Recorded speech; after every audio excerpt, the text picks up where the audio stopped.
Life and Adventures of Jack Engle, an Autobiography, with a treasury of inspirational quotes. Written by Walt Whitman. Narrated by Geoffrey, Giuliano, and the Ark.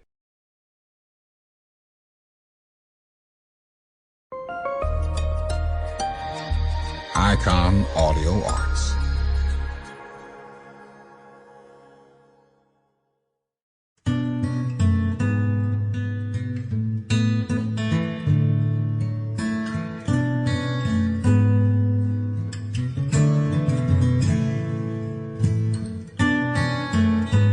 Welcome to a whole new world of classical literature celebrating the art of writing.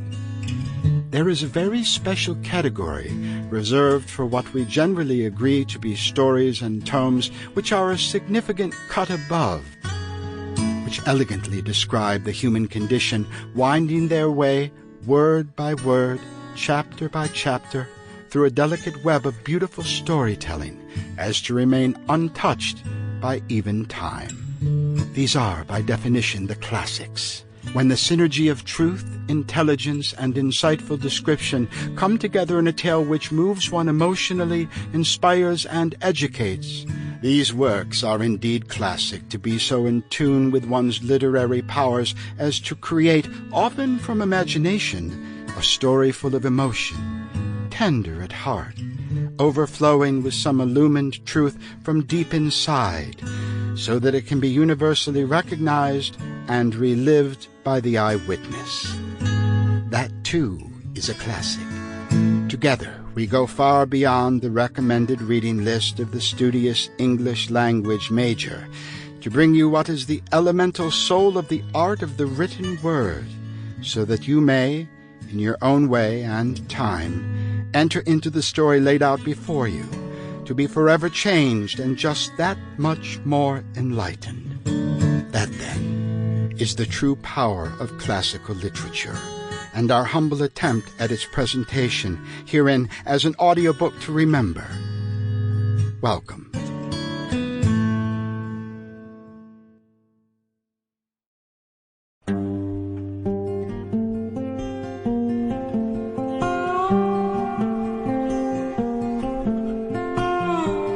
Walt Whitman was an American poet, essayist, and journalist. A staunch humanist, he was part of the transition between transcendentalism and realism, incorporating both views in his works.